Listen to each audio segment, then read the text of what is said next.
The views and opinions expressed on the following program are those of the host and guests and do not necessarily represent those of any organization, including One Generation Away.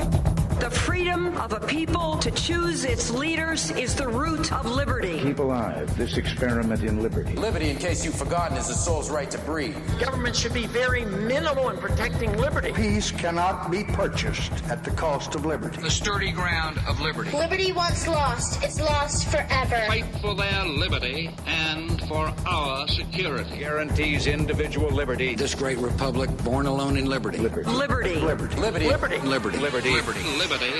Just how much do you want liberty? This is Liberty Nation with Tim Donner, a production of LibertyNation.com. Cutting through the double talk, taking on the topics, going after what the politicians really mean, and making it all clear. For your freedom and your liberty. Liberty Nation with Tim Donner. President Trump says we've prevailed over COVID-19 and that his is one of the greatest presidencies ever. True or false? Welcome back into Liberty Nation Radio, a production of LibertyNation.com and heard from coast to coast on the Radio America Network. The 45th president made a couple of extremely bold claims, even for him this week, and we will examine them. Have we prevailed over this deadly virus? And is the Trump presidency one of the greatest in history? Understanding, of course, that he has anywhere from 8 months to 4.5 years to go. Do these claims ring true or not? And does the sheer audacity of these declarations help or hurt arguably the most controversial president in American history? And will they propel him to victory or ensure his defeat in November? We'll discuss how the enthusiasm gap, or chasm really, between Trump and Joe Biden represents a major challenge for Trump's presumptive opponent. Also, in this sports-starved nation and world, we stand on the precipice of the first reopening, Major League Baseball. But as always, money stands in the way, and the toxic remarks of one tone-deaf star pitcher have created a firestorm, which we'll discuss with a fellow seamhead, that means a huge baseball fan, and LibertyNation.com economics correspondent Andrew Moran. Plus, LibertyNation.com legal affairs editor Scott Cosenza joins us to examine threats and promising developments regarding your individual liberty and talking liberty. And we mourn the death of an old friend. Say what? Say what? Say what? One more time. We commence the proceedings with our signature segment, Say What?, where we roll out a virtual assembly line of wacky, astonishing, damnable, and ultimately revealing things uttered by politicians and the chattering class. Joe Biden is leading in the polls, most all of the polls, as Election Day approaches in just over 5 months. And later on, we'll discuss exactly how much that means or doesn't mean this far out from the election. But if President Trump fails to win re-election, it won't be because he wasn't out in front of the voters enough or not sufficiently promoting himself. Okay, that's an understatement. He has, of course, been, if anything, overexposed during the pandemic, which begs another one of those simple questions with a complicated answer. Will the daily exposure and amplification of him during this crisis ultimately help or hurt President Trump? Will the voters see him as a take-charge guy who, by most accounts, has done at least a decent job handling a sudden, deadly crisis threatening the world? Or will they say, enough of this guy? 4 years of him is enough. Now, Trump is well known for his braggadocio. We all know that. And we often don't take him literally so much as seriously, but there were 2 bold claims he made this week that deserve to be evaluated, to say the least. Here's the first about the coronavirus. In every generation, through every challenge and hardship and danger, America has risen to the task. We have met the moment, and we have prevailed. We have met the moment and prevailed. Have we? Or have we allowed too many to die? Or have we, on the other hand, gone too far in compromising our liberties and crippling the economy for as far as the eye can see? Talk to 100 random people and you get 100 equally earnest yet different answers. But sure enough, atop the list of issues the voters care about is one they'd never even heard of when this year began, the pandemic. And when Trump said we have prevailed, while he later explained he was most specifically referring to prevailing on testing, he went one big step further in another public statement this week, which doubled as a reminder of all the slings and arrows he's dodged from his enemies on the left. What they've done to the presidency and what they've done to this country can never be allowed to happen again to our country. And despite all of that has been done, everything that's been done, we've had one of the greatest presidencies ever. Nobody's accomplished what we've accomplished in a relatively short period of time. We've had one of the greatest presidencies ever, despite the nonstop attacks of the left. True or false? Well, as Bill Clinton might say, it depends what the meaning of economy is. Meaning Trump would certainly get credit for the robust economy of the first 3 years of his presidency, but now that the bottom has dropped out of the economy, will he any longer get credit for where it was until the pandemic? Will he ultimately be blamed for over 40 million lost jobs, even if many of those are restored before the election? Because in the end, it happened on his watch. And people will want to make a clean break from this pandemic? Or will the voters believe that things would have actually been worse if the economy had been weak when the virus hit, and that if Trump did so much for the economy once, he can do it again? Joe Biden is hardly a candidate who's inspired confidence, and we'll deal with his many issues a bit later in the show. But perhaps the biggest challenge Trump faces is that this time around, the voters don't dislike his opponent more than him, according to widely respected veteran political forecaster Charlie Cook. Of the people that have an unfavorable view of both Donald Trump and Joe Biden, how do they break on the trial heat? And Biden is ahead 49-18 among the people that dislike both of them, while they cut by a 20-point margin against Hillary Clinton. It's not just that President Trump's unfavorables are sky high, but that they look like they're going to bite him, and that Biden is just not in the same place that Hillary Clinton was at this point. And, you know, we'll see about November. So Biden is more likable than Hillary. That's a low bar. Rest assured, though, Trump will come at Biden with everything he's got, and it's a lot, and will undoubtedly drive down Biden's favorability considerably. But that statement by Cook points to another version of that same question from before. Is Trump a president people want to come in and mow down a few big targets and then split after 4 years because that's all the day in, day out pitched melodrama they can take? Or do they know that he needs to be given 8 years in order to achieve what has been, lest we forget, an incredibly ambitious agenda of major structural change right down to the foundations of the permanent bureaucracy, which has now been repeatedly discredited and disgraced, thanks to Donald Trump. We close with a couple of truly head-shaking comments, one from politics, the other from sports. First, Nancy Pelosi. She has fired every bullet in her chamber at President Trump, or so we thought. But after years of attacking his character, his beliefs, his record, this week in joining her leftist cohorts in attacking the president for using hydroxychloroquine, the anti-malaria drug which has helped some people recover from COVID-19, old Nancy expressed her deep concern for Trump's physical condition. He's our president, and I would rather he not be taking something that has not been approved by the scientists, especially in his age group and in his, shall we say, weight group, what is morbidly obese, they say. Morbidly obese, they say. Next thing, they'll say he's a full-on white supremacist. Oh, I forgot. They already used that one. And now to get you set for our next segment, we present the remarks of a star Major League pitcher, arguably the most tone-deaf remarks I've heard almost ever. With Major League Baseball doing all it can to work a deal to get some kind of season, Blake Snell of the Tampa Bay Rays, he of a $7 million annual salary, threw cold water on the whole thing because it's all about the Benjamins. Y'all gonna be like, bro, Blake, play for the love of the game, man. What's wrong with you, bro? Money should not be a thing. Bro, I'm risking my life. What do you mean it should not be a thing? It 100% should be a thing. If I'm gonna play, I should be getting the money I signed to be getting paid.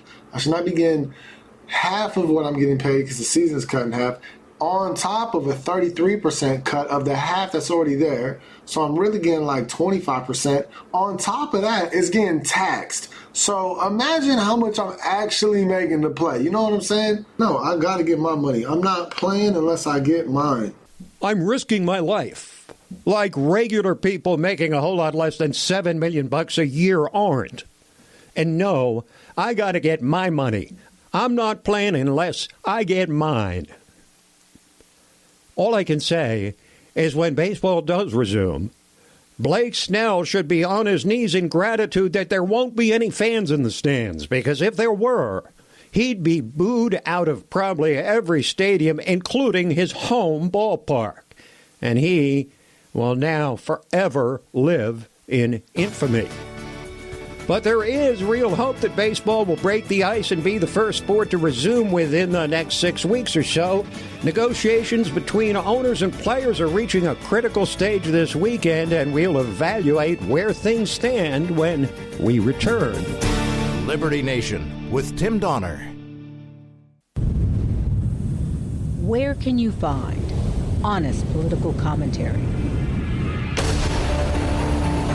with sobering analysis, accountability, deconstructing threats to our liberty, and boldly reporting the truth?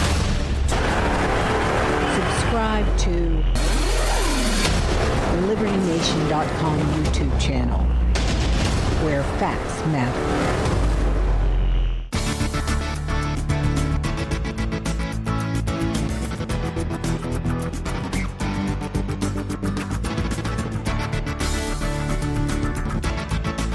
We believe that all men are entitled to blessings of liberty. This is Liberty Nation with Tim Donner. In a nation where some 39 million people have lost their jobs over the last 2 months, a nation starving for a return to something at least approaching normalcy, we can now see like a beacon in the night, somewhere between the near and distant horizon, finally, a return to America's national pastime, as Major League Baseball engages in serious discussions to begin a shortened season in stadiums with no fans by July 1st.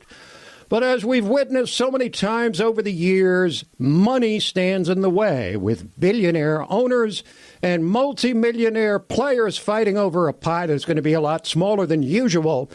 And the remarkably tone-deaf remarks of one star pitcher have everyone hot and bothered as negotiations between players and owners reach a critical stage over this Memorial Day weekend. Joining us to sort all this out is fellow seamhead, i.e., huge baseball fan, who serves as LibertyNation.com economics correspondent in his spare time, Andrew Moran. Welcome, Andrew. Thank you for having me. Yeah, I wanted to put... Also, to all our viewers, I'm a big Red Sox fan. Okay, and I'm a big Mets fan. So full disclosure here, and we're not going to bring up the 1986 World Series, which the Mets beat the Red Sox in. We're not going to bring that up. So, Andrew, I played the comments of Blake Snell in the first segment of the program. They are disturbing at best. It seems like in the past, the owners were more the bad guys during the several work stoppages, including the one that canceled the 1994 World Series. But have those remarks by Blake Snell, backed up by no less than superstar Bryce Harper, plus all manner of union officials, tipped public sentiment toward the owners who appear to be doing all they can to get a season? Well, I think the public sentiment is split into two groups. I think the first are the diehard fans who have a connection with a lot of the players, especially the fans who pay attention to the farm system and the minor league system and see players climb through the ranks and finally make the major league roster. they care about the players. They want to see them healthy. At the same time, they still want to see them, play ball, but they don't want them to get sick. The other are the casual fans who just want to watch baseball, no matter the cost, regardless of what the players think and all the jazz. I'm personally stuck in the middle because I would love to see baseball, but then I read Joe Schaefer's excellent report about what MLB wants to do. They want to ban high fives. They don't want to have spinning. They want to have the base coaches, distant from the players. And then the biggest thing are taking the fans out of the equation. They're not going to be at the ballpark, which is it's a huge component of the viewing experience. I mean, imagine watching Game 7 of the World Series without anybody in the stands watching. Incredible. Bottom of the ninth, 2 outs. It's a 1-run game. Someone's in scoring position. It really takes away from the pleasure of the game. But I understand a lot of these players, they have families. Their shelf life is in professional sports is about a decade. They want to maximize their earnings, so they don't want to get sick. If they get sick from coronavirus, or they're missing a season because of it. Whatever the case, they're going to be damaged in the long run. It's a lose-lose situation for everybody. I don't envy anybody who has to make these decisions. It sounds to me like you're saying, Andrew, that it may not even be worth playing a season with all the restrictions that would be imposed by Major League Baseball. Yeah, again, Joe Schaefer has a comprehensive list of everything that MLB wants to ban. So it's not worth it. You get half a season maybe, and then if you make the postseason, there's a second wave, then you're not going to get how great October baseball is. Well, now, this may be a bit dramatic, Andrew, but can baseball survive as a major sport if it can't figure out a way to get back to work here when tens of millions of people are counting on them to break the spell of this pandemic and liberate them from isolation and despair? Well, it's been said for so long how baseball is a dying sport. The famous line, the rumors of my death have been greatly exaggerated. Attendance has been down for 6 of the last 7 seasons. You have that huge black eye from the Houston Astros scandal. You have, Rob Manfred constantly risking alienating the diehard fans. So from a big business standpoint, the only optimistic trend to be excited about in baseball are the high television ratings. But either way, if baseball has a season or has to wait until next year, it'll be the same situation as it is now. If you look at some of the other sports leagues, well, I shouldn't call it sports leagues, but let's say you look at the WWE, for instance. The WWE has been operating the same way as it did before, except it hasn't had any fans. But if you look at the television ratings, they've crashed. They've collapsed to, all-time lows. So you have the opportunity to escape from the whole doldrums of, the coronavirus, but it's not translating to everything. People don't really care. People want to see the way it was, the fans in attendance, the excitement and all that stuff. But you wrote a great article a few weeks ago talking about how, in the post-coronavirus world, people are going to value their things differently in life. So perhaps in our new post-coronavirus world, people may not value sports as much as they used to because they had a long break from it. Now, I value baseball very much, so perhaps I'm not in that equation. But for perhaps the casual people who they watch baseball, in their spare time and don't really care if it survives or not, I don't think they're going to watch right now if baseball were to return on their television screens. Well, I have to say, Andrew, if there was a year for both of us to skip, this might be the one, because the Mets have lost their number 2 starter to Tommy John surgery, and the Red Sox are famously in a retooling or rebuilding stage. So if this year's lost, it wouldn't be maybe the worst thing for your team or mine. Thanks for joining us. Thank you for having me. LibertyNation.com economics correspondent Andrew Moran. Liberty Nation with Tim Donner.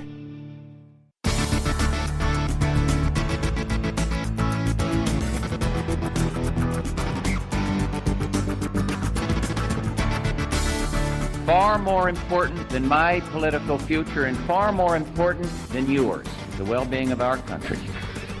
This is Liberty Nation with Tim Donner.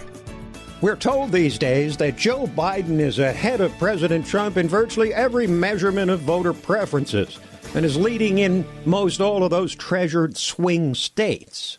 The polls capturing this snapshot in time do indeed paint a rosy picture for the former vice president. And while even many Democrats discount polls 6 months out, especially after their apocalypse 4 years ago, the raw numbers would seem to provide ample reason for optimism. And yet, Do people who follow politics with any degree of seriousness truly accept that Joe Biden is cruising to the decisive victory the polls seem to indicate? Well, you know the answer to that. Of course not. We can enumerate the many ways Joe Biden is deficient as a candidate, but history has proven that arguably the most reliable indicator of a candidate's chances is the degree of enthusiasm for him and the election itself among the party faithful, or more broadly, among those who self-define as party members. Unbeknownst to most and buried in the crosstabs of a broader poll is evidence of a yawning chasm between the incumbent and challenger when it comes to voter enthusiasm. Sarah Cowgill of LibertyNation.com captured it in a recent article when she wrote, "What really points to dismay and apathy within the Democratic Party itself are these dismal numbers forecast on April 29th. 75% of Republicans are enthusiastic about the Trump-Biden matchup, while for Democrats it's 57%. That's an 18-point difference in enthusiasm. Think about that. For more than 4 years, Democrats have gone scorched earth on Donald Trump, doing everything within their power and often outside the law to expedite his forcible removal from office. And yet, when it comes down to actually putting their money where their mouths have been since Trump rode down that escalator, now that they're forced to take him down the old-fashioned way through the ballot box, they don't just settle on a candidate who not long ago was a laughingstock and still is in many quarters. No, they actually coerce every other legitimate contender into departing the presidential race so they can clear-cut a path to the nomination for this two-time early dropout presidential loser. How exactly can Democrats expect their voters to get fired up when the best they can say about their presidential candidate is, well, at least he's not Trump? In fact, if you dive one layer deeper, you see that the enthusiasm number for Biden among Democrats, 57%, is almost identical to the disapproval number for Trump over the course of his presidency. Putting those two results together, one gets the overriding impression that the only Democrats excited about this race are those who want Trump gone at any cost.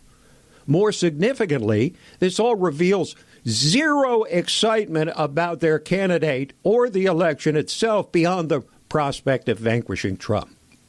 There's simply nothing approaching the level of enthusiasm for Joe Biden engendered by virtually every winning candidate in modern political history. Of course, it doesn't help that the former vice president has publicly demonstrated a neurological descent which is unmistakable and presumably irreversible, or that Biden himself was unmasked for his request to unmask the now exonerated Michael Flynn, and Biden's almost certain to be named again in the final report on Obama Justice Department irregularities from Attorney General William Barr, or that his campaign has repeatedly demonstrated an alarming incompetence, unable to pull off even relatively simple online events during the shutdown. Biden's problems are exacerbated by the increasing intransigence of these blue state governors on reopening the economy. It's going to hurt him big time. It's certainly hurtful to the party's credibility. And so is the party's decision to send forth a succession of prominent leftist women to go full-on hypocrite, jumping to Joe Biden's defense over the Tara Reade affair.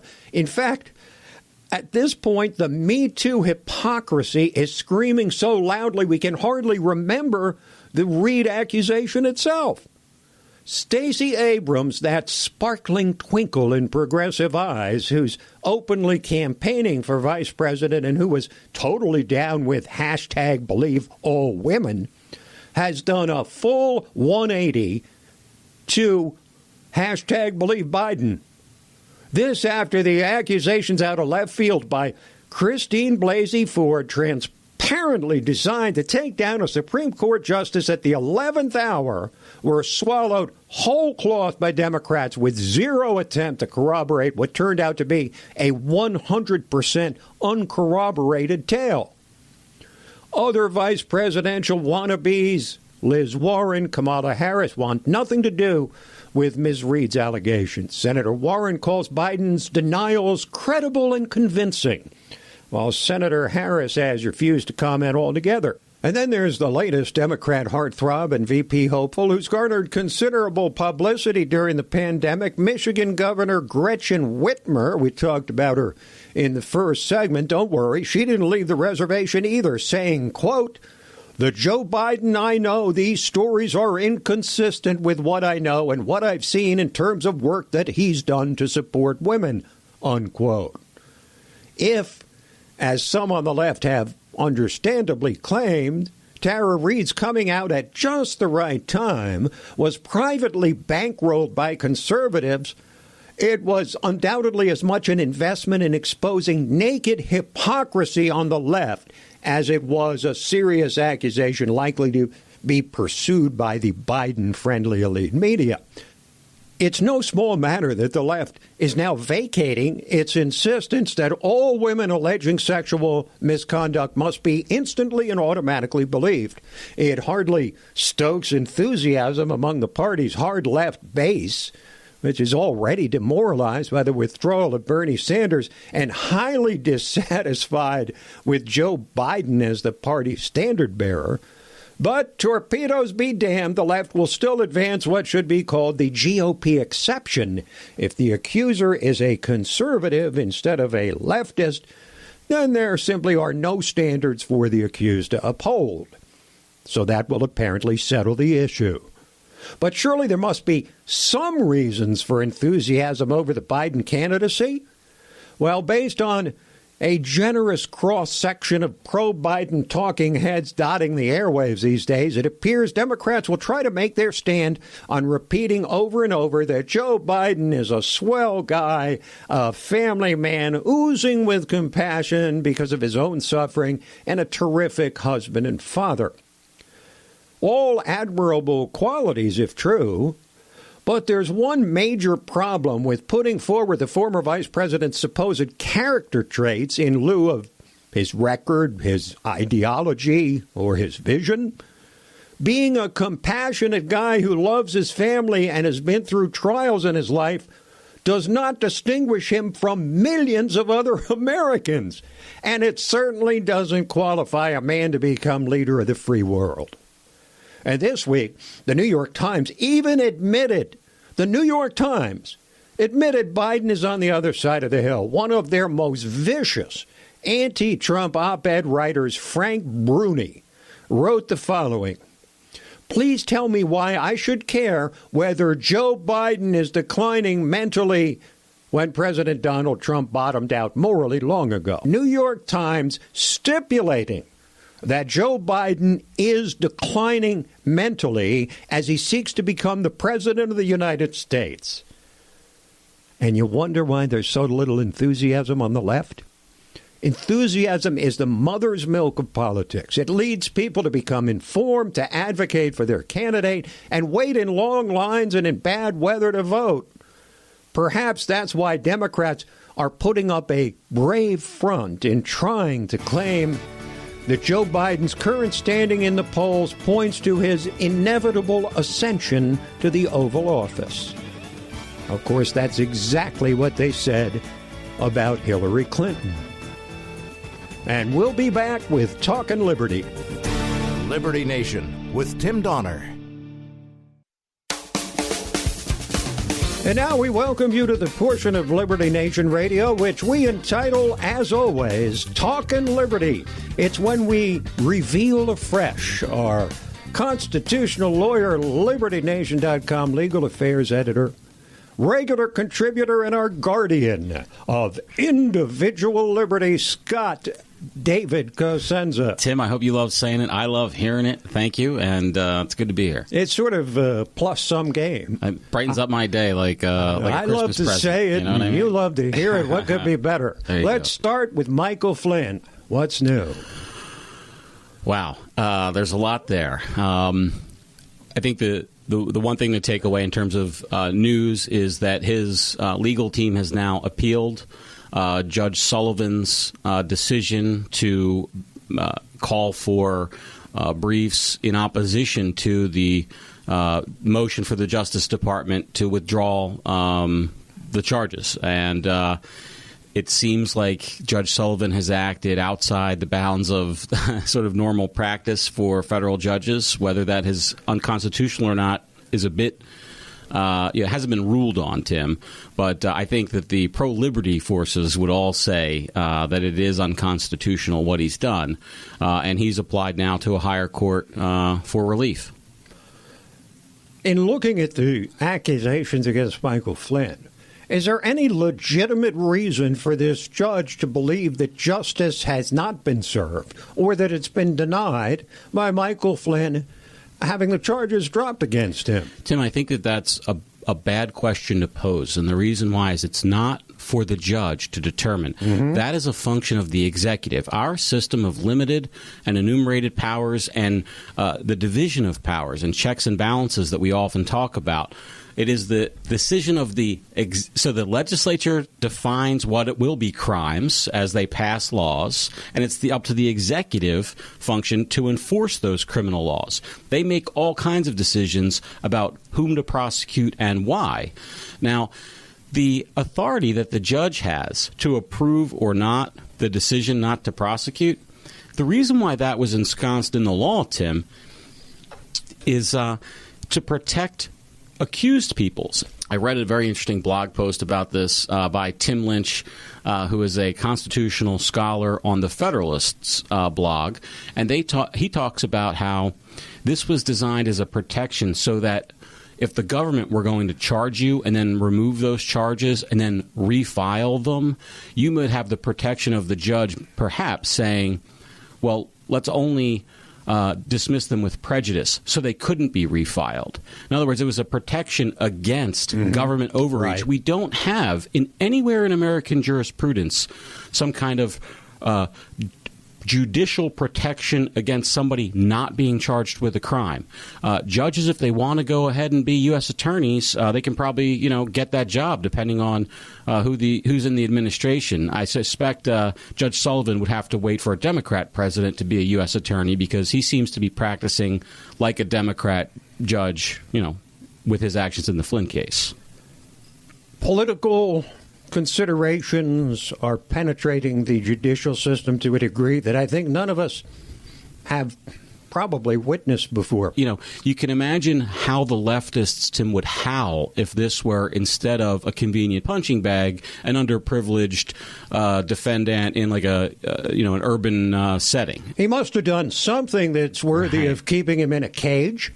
These things that have been done to Michael Flynn, they're done all the time to lesser defendants. Right. And by lesser, I mean in terms of their status in society. Right. We're just not exposed to them because when those people talk about the charging of their children or the threats to charge their children, those things don't make the front page like it does when it's Mr. Flynn. Let's move to Texas, where the Supreme Court has heard its first mail-in ballot case, the first of what are going to be many in the months ahead leading up to the election. That's right. And I didn't think that this was necessarily a particularly important of the 50 states ballot issues, but I just think that we need to talk about it in some regard and just pick one, throw a dart at it. The Ken Paxton, the state's attorney general, filed for a writ asking the state's high court to stop 5 of the county's election officials from telling voters they can vote by mail by checking the disability box. You need a reason to vote by. They have to have one of several delineated legal reasons to not vote in person. And they're saying you don't have to, just check the disability box. But it's not a disability if you don't have, a fear of catching an illness is not a disability, according to the Republicans. Seems like the Democrats want the opposite, which is that everybody can vote. And I think that we're going to see these battles, just every place that there are really contested elections. I won't speak to the intentions of those who seek more rather than less mail-in ballots because I can't get in their heads. But I can tell you there's nothing more ripe for voter fraud than mail-in ballots when in this kind of situation. And everybody knows it, of course. Now, 2 cases for economic freedoms were reinstated by state Supreme Courts this week. I think this is really good news for liberty, Tim. In both of these cases, these actors were basically bullied by state governments because they didn't have these occupational licensing that often are so onerous, and they're put up as a barrier to competition rather than some genuine effort at maintaining, the health and welfare of the populace. And I think it was in Georgia there was a lactation consultant, and I think in Pennsylvania there was somebody who was like an Airbnb type manager. And in both instances, the state required them to get all this licensing. I forget what the lactation consultant was supposed to get, but the Airbnb person, they said they were basically being a real estate agent without a license, and they weren't selling anything. They were just managing some Airbnbs. Anyway, the lower state courts dismissed those claims. They haven't decided in favor of those litigants, but they've said we will hear the cases. And that is an important win, I think, that they're actually going to hear them. Sadly, the federal courts have treated economic liberty as a kind of redheaded stepchild. If there's a free speech case, it's one thing, but an economic liberty case is another. So it's good to see some movement in the state courts on this front. Thank you, Scott. Thanks, Tim. Now, I want you to stick around because we're going to do something different. I want to mourn the death of an old friend. I want to read this because it's an obituary printed in the London Times, and I think it speaks to where we are today. Today we mourn the passing of a beloved old friend, Common Sense, who had been with us for many years. No one knows for sure how old he was since his birth records were long ago lost in bureaucratic red tape. He'll be remembered as having cultivated such valuable lessons as knowing when to come in out of the rain, why the early bird gets the worm, life isn't always fair, and maybe it was my fault. Common Sense lived by simple, sound financial policies, don't spend more than you can earn, and reliable strategies. Adults, not children, are in charge. His health began to deteriorate rapidly when well-intentioned but overbearing regulations were set in place. Reports of a 6-year-old boy charged with sexual harassment for kissing a classmate, teens suspended from school for using mouthwash after lunch, and a teacher fired for reprimanding an unruly student only worsened his condition. Common Sense lost ground when parents attacked teachers for doing the job that they themselves had failed to do in disciplining their unruly children. It declined even further when schools were required to get parental consent to administer sun lotion or an aspirin to a student, but could not inform parents when a student became pregnant and wanted to have an abortion. Common Sense lost the will to live as the churches became businesses and criminals received better treatment than their victims. Common Sense took a beating when you couldn't defend yourself from a burglar in your own home and the burglar could sue you for assault. Common Sense finally gave up the will to live after a woman failed to realize that a steaming cup of coffee was hot. She spilled a little in her lap and was promptly awarded a huge settlement. Common Sense was preceded in death by his parents, truth and trust, by his wife, discretion, by his daughter, responsibility, and by his son, reason. He is survived by 5 stepchildren. I know my rights. I want it now. Someone else is to blame. I'm a victim. And, the littlest one, pay me for doing nothing. Not many attended the funeral of Common Sense because so few realized he was gone.